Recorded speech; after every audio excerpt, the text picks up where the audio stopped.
Carbon fibre may dominate the bike world and a pro peloton, but there is a young US bike brand proving that aluminium isn't just a quirky alternative, but it's cooler than ever before. I mean, look at this thing. What a cool looking bike. Definitely one of the most exciting bikes I've had through the studio in quite a while. When it comes to choosing a bike frame material, for many people, it's carbon fibre or nothing. Aluminium, sadly, is often left for entry-level bikes where price is a big focus. Although over the years, a few big bike brands have shown what is possible with the material, like the iconic Cannondale CAD 12 or the specialised LA Sprint. But for most bike brands, aluminium feels like an afterthought. But with Blackheart from LA, that's definitely not the case. This is a Blackheart Road AL, fresh in for testing.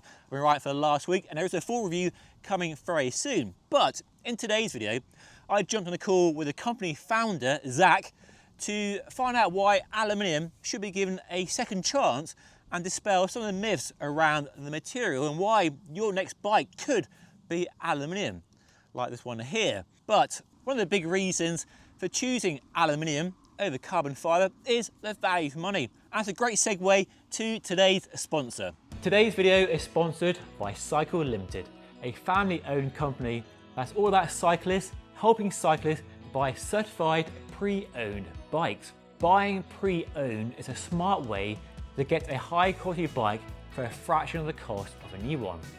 Every bike goes through a professional inspection and service, so it's ready to ride right out of the box and is backed 100%.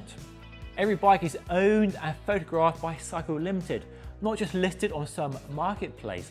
That means when you see a bike on their website, it's sitting in their warehouse ready to go. And each bike is priced by an actual human being, no algorithms, taking into account upgrades and wear and tear to get the best and most accurate offer every time. Shipping is fast and secure. They send your bike within 1 day of ordering, safely packed and needing only minor assembly. Plus, you get a 14-day no-hassle return window, so you can buy with total confidence. And if you ever need advice, the team of riders is just a call or email away. So if you're hunting for your next dream bike at a killer price, check out Cycle Limited using the link down below. So big question, why aluminium? What's the appeal for you as a bike brand to do aluminium? Yeah, I think there are a few things, both benefits for a bike brand like me, but also I think consumer benefits.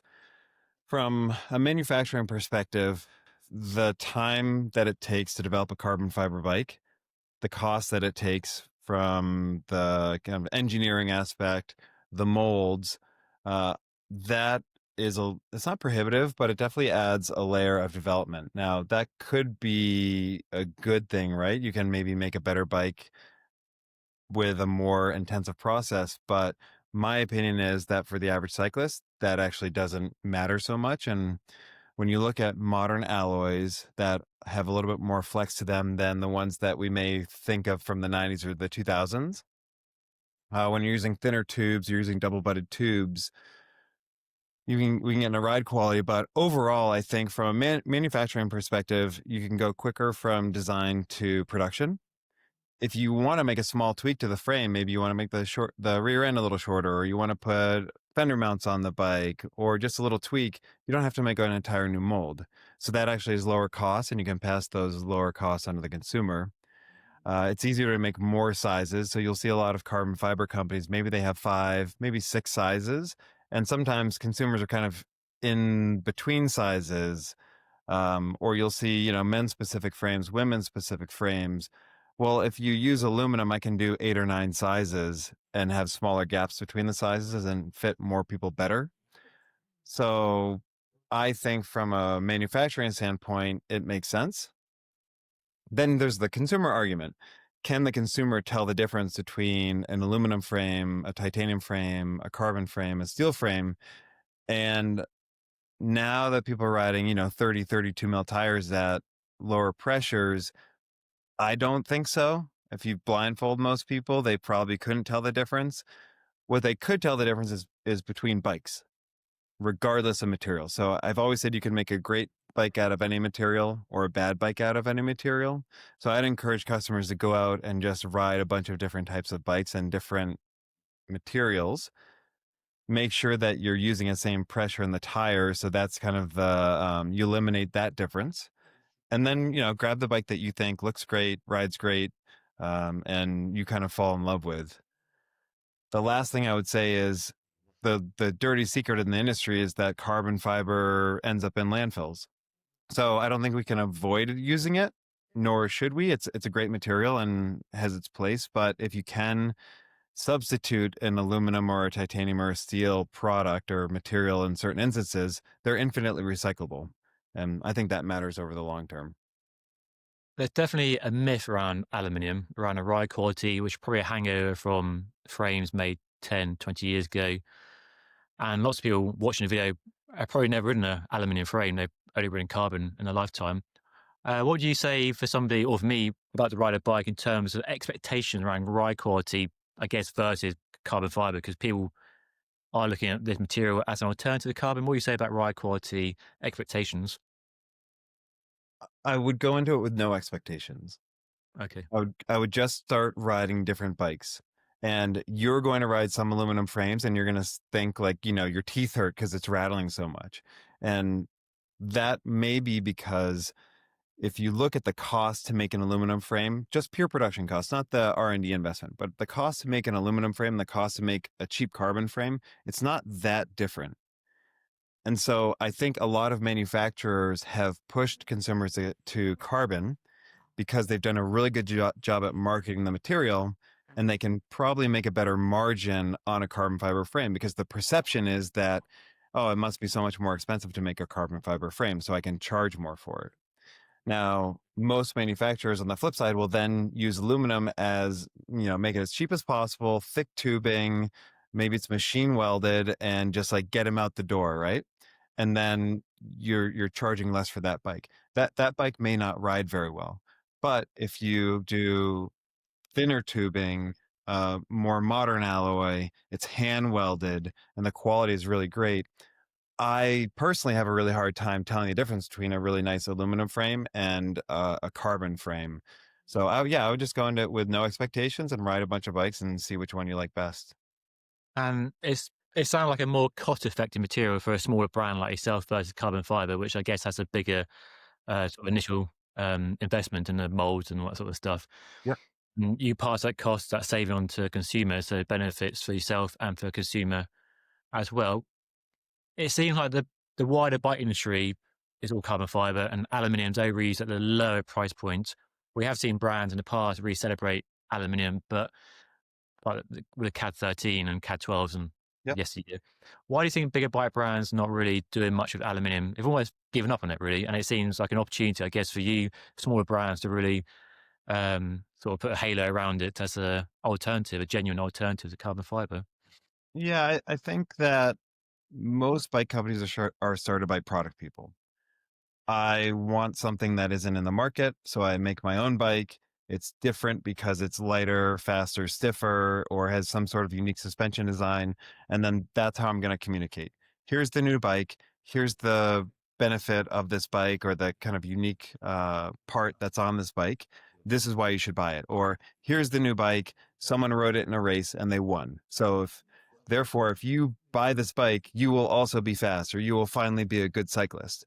Um, I personally don't think that's relevant for 90% of cyclists. What I think is relevant for 90% of cyclists is, do you think your bike is beautiful? I.e., do you look at it and it makes you want to ride? Um, does it work for you? I.e., are there proprietary parts on it that either may not be available if something breaks, or in 5 years, is that manufacturer still making the seat post that fits that frame? And then do you care about, responsible consumerism, recyclability of products? So if I think I'm answering your question, 90% of consumers will be better off with a bike that maybe lasts for them and encourages them to ride versus just saying, oh, here's the bike that won the Tour de France. If you Yeah. buy this bike, then you'll save, 8 seconds over 40 kilometers. I'm not sure that's relevant. Have you faced any sort of manufacturing hurdles in trying to achieve the frame behind me? I mean, it looks like a, I mean, the quality looks first class. Was it Yeah. easy to get to a point where the frame is behind me in my studio? Or was there, I guess there are probably more carbon fiber manufacturers out there than there are aluminium, unless I'm Well, wrong. I mean, there's a bunch of aluminum manufacturers out there. There's, a few that do aluminum really well. Yeah. Um, we use a manufacturer, we use a third party factory that designs to or builds to our design, our spec. It's like I said, it's our frames are hand welded, and the molds that we use for the top tube, the down tube, they're mechanical molds, so we pay for those molds. Okay. Um, is it difficult to manufacture a quality frame? I'd say it depends on what quality means to you. Each time that we make a frame, we'll incrementally make it a little better, whether that's by design or by the quality of the frame. So when you first get into this and you have in your head what a frame is going to look like, you look at the 2D drawing, you look at a 3D, you get the sample made, you get it, and it's like, okay, this is completely wrong. That's not that's not what I wanted. And then you start refining to get closer to what you want. And then you start noticing other details. Okay, the finish on this part of the frame, whether it's like the seat tube collar where it's still sharp. Hey, that should be rounded because you don't want someone to put a $300 carbon seat post in there and scratch it. Or the BB should come faced. The headset should be reamed to the correct 8.7 millimeter depth. Like all these little finer details are what I try and refine over time. And then, so there's like the detail part of it, then there's the safety part of it. I take all the frames or samples from other frames and I have them independently tested for safety. Where, you've seen the videos where they put them in a jig and they wiggle them back and forth until they break. Because that's the thing that keeps me up at night is, someone getting hurt Okay. uh, based on like something I could have done better. So it's not hard to have a bike frame made for you, but I think it is hard to make a bike frame done to the quality that I expect. It sounds like the revision process is easier with metal and carbon fiber. Like you've Yeah, always changes you want to make and tweaks and updates down the line as well, maybe. for sure, and that's why I think we've been selling for 5.5 years. So started January 2020. It was Okay. kind of 2.5 years of prototyping and sampling before that. And then over 5.5 years, we've done kind of a revised model every year. And we now have 6 models across titanium, aluminum. So road, all road gravel, titanium, and aluminum. We have a couple more coming next year. So being able to introduce that many products over such a short amount of time. And then when a consumer says, hey, Southern California boy, I put fenders on my bike because I live in the UK. um, it's easy to add fender mounts and not have to go and spend however much money it is to do the new carbon fiber molds and the new process and the new kind of fatigue testing that would be required. I think you can respond to consumer feedback and demand a lot quicker by using metal as well. Okay. Okay. I also like the look of the bike as well, because carbon fiber bikes getting a bit sort of F1 spaceshipy these days, but the bike has very simple lines. It's got the internal routing up front, so it's clean and modern, Mhm. but nice sort of almost horizontal top tube round profile. So it's very sort of classic but modern looking bike. So you also you do titanium bikes as well, so aluminium, titanium. Yep. How have you tried to manage a range of bikes with the two materials? Is this a cheaper version of titanium, or is it trying to pitch a different customer, a different riding style? So how do you separate the two materials? Yeah. So we launched with the all road tie when I first started. And then we introduced the aluminum about a year and a half later. And the original idea was try and make the bike a little more accessible to more people. Okay. I try not to talk about affordability because that's a point of view. One man's affordable is another man's expensive. Yep. So the way that I look at my bikes is I think that what I thought was missing when I started was an an accessible or for me an affordable titanium frame. Um, that had a design that I liked. I could find a beautiful titanium frame that I liked the design, but it was way too expensive for me. I could find a titanium frame that I could afford, but I didn't like the design. And so I started applying my own design aesthetic. So I look at our titanium frames as kind of a value product within the category, but then cost comparable to kind of a big named carbon fiber brand. With the aluminum, I see it more of like a premium aluminum or premium offering within the aluminum category. I think there's a ton of cheap aluminum bikes out there, but there actually aren't a ton of high quality aluminum bikes. And then I see it cost comparable to more entry level carbon fiber frames out there. So um,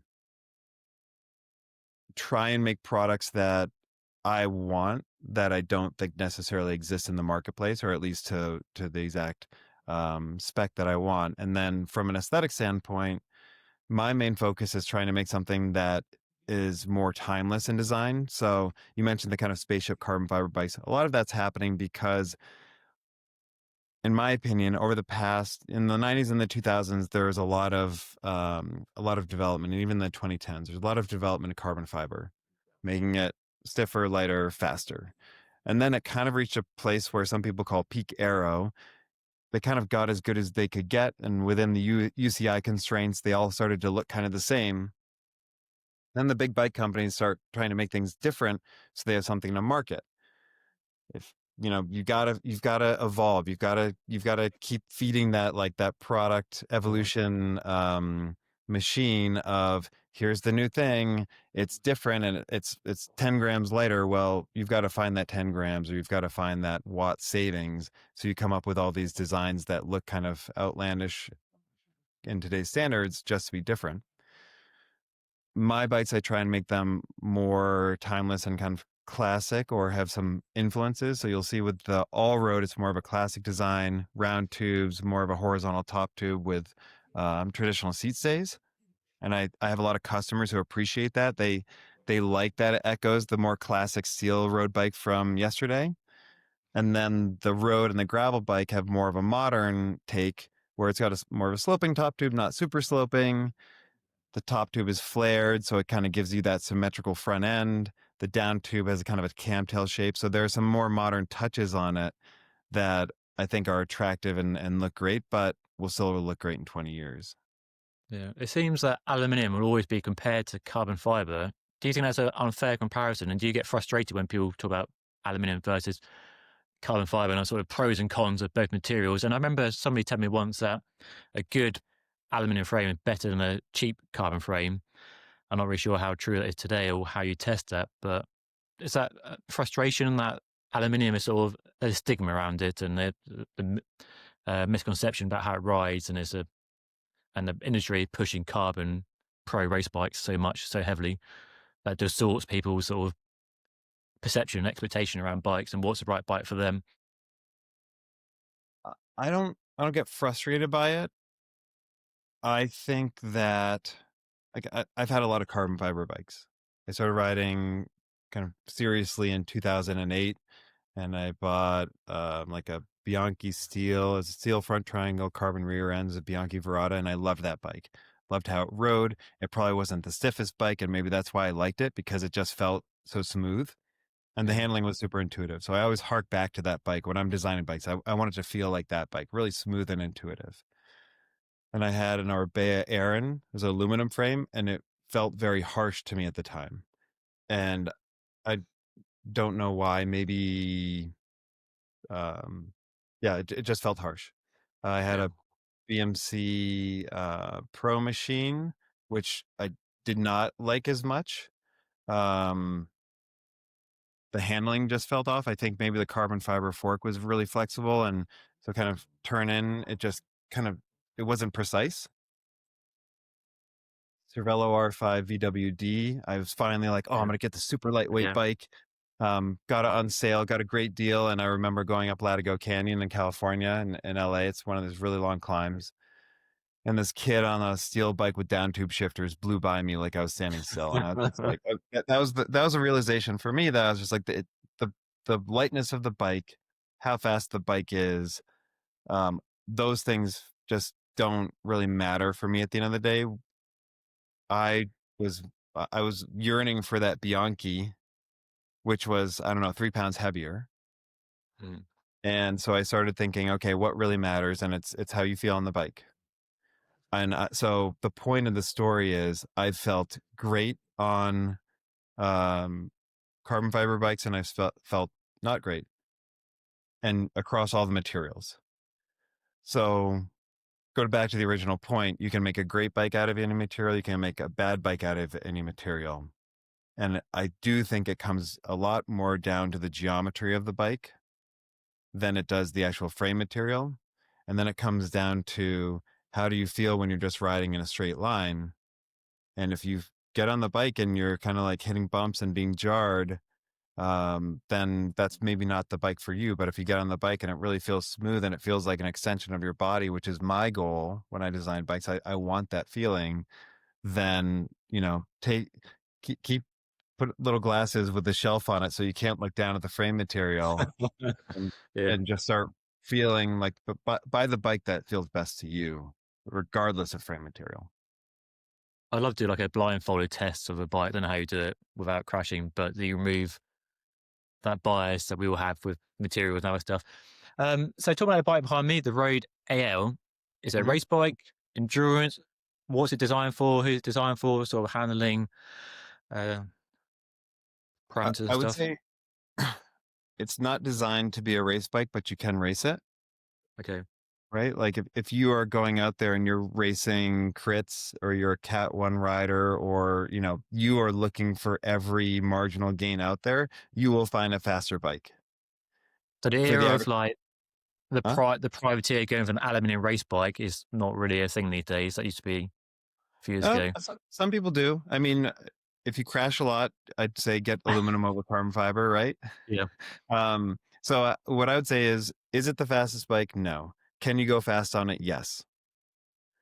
Who is it designed for? I'd say this bike is probably going to be better for the average cycling enthusiast than a lot of the other bikes that are out there, because of price, um, aesthetic. Oh, got a little reaction, thumbs up. Oh yeah. Um, for price, aesthetic, longevity. You may not have them turned on. Longevity, usability, recyclability, and also just maybe the aesthetic of it. So the best bike for you is going to be the one that makes you want to ride as much as possible. And so that's kind of the like underlying design brief is design a bike that's really going to get people passionate about going out on a ride every day. And for people who feel that way about this bike, then it's the perfect bike for them. It's definitely one of the visually more exciting bikes. I mean, the color and the white Yeah. logo work really well. That color, so it's a Cerakote finish. Is that Yeah. correct? So we're in like a bit of a transition right now. So we launched with a European distributor, Bike Okay. Components, this year. So anybody in Europe can buy a Blackheart from Bike Components. All the VAT or all the import duties are already taken care of, and it ships really quickly. It's really hard to figure out exactly how to do custom paint in Europe when you're a California-based company and you're working through a distributor. So in the Right. short term, we have a couple options, a couple paint options for each frame set, and we'll continue that over time. In the US, we'll start matching that ability to have just kind of stock paint options, but then we'll also continue with the custom Cerakote program. And then hopefully in Europe, we can introduce a custom Cerakote program, in 2027 maybe. But that one that you have right there is Crushed Orchid. It's this really nice purple. I'm thinking about introducing that as a stock color for Europe in 2026. So if people like it, then it should be available. But yeah, I tend to like colors that stand out without shouting, right? Like the neon pink, not so much.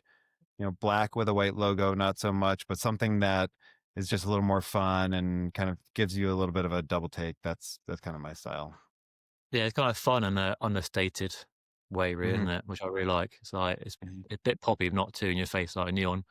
So Yeah. yeah. And you mentioned that European availability, is that frame sets, or are we talking complete bikes and builds? Yeah, frame sets. And then we have an expanding dealer network. So if you go to the Blackheart website and look at dealers, you'll see there's 6 or 7 dealers in Germany, one in Austria. Okay. So they could order the frame set for you and build it up to a full bike. And then long term, it's, doing frame sets is different than doing full bikes out of the factory. It just takes a lot more capital to have bikes fully built in a box ready to go. So that's something we'll look to do long term. But for now, we focus on frame sets. In Europe, you typically work through a dealer to do a full bike. In the US, you can work through one of our dealers, or you can order a full bike direct from us. Okay. I would say ride the bike. Who do you think it's for? And I always think the litmus test is, would you buy it yourself with your own money, right? That's a Yeah. tall ask of a customer. So yeah, enjoy it and excited to hear what you think. Cool. Well, thank you for your time. Good chat to you as ever. Thanks, Dave.